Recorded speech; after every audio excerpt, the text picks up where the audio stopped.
Are the Colts already providing bulletin board material for Patriots quarterback Mac Jones and the New England offense? It certainly appears that way. I'm Evan Lazar for CLNS Media, reporting from Gillette Stadium, where the Patriots are making their preparations for those Indianapolis Colts, winners of 4 of their last 5 games. One of the hottest teams in the NFL outside of Foxborough right now is in Indianapolis, and the Patriots will take on those Colts on Saturday night. And Colts linebacker Bobby Okereke is already giving the Pats some bulletin board material. On Tuesday morning, he said that they are planning on making the Patriots offense one-dimensional by loading up to stop New England's rushing attack and then, quote, seeing what he is made of. In reference to Mac Jones, the Colts want to put the weight of the world on Mac Jones' shoulders and make the Patriots rookie quarterback beat them through the air. This, of course, coming off the heels of the Pats' 46 rush attempt to only 3 pass attempts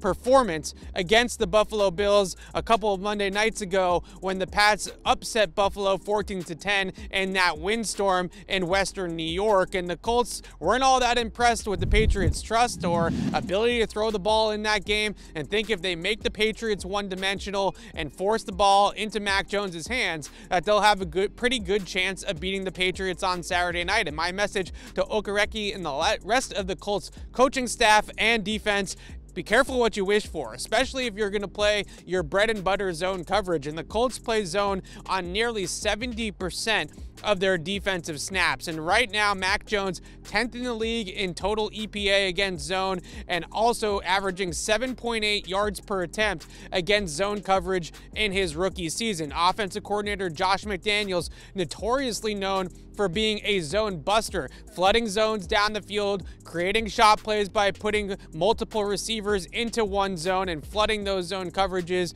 making zones, stretching zones out underneath the part of the field, creating voids of space for receivers to run into once they do bust that zone coverage open. And the Patriots have always been notoriously an offense that absolutely torches zone-heavy defenses. So if the Colts are going to go out there and play their typical bread and butters, and they only play man coverage on about 20% of their snaps, then they're not going to man up against this New England receiving group, and they're going to allow the Patriots to attack zone coverage down the field, then I think putting this game in Mac Jones' hands is going to look a lot like that Week 12 matchup against the Tennessee Titans. The Titans and Mike Vrabel had a similar approach against the Patriots. They loaded up against Damian Harris and Ramondre Stevenson, tried to stop the run as effectively as they could, and they did. But they also gave up 310 passing yards to Mac Jones and the Patriots offense, over 30 points, and the Patriots end up running away with the victory in the second half. So be careful what you wish for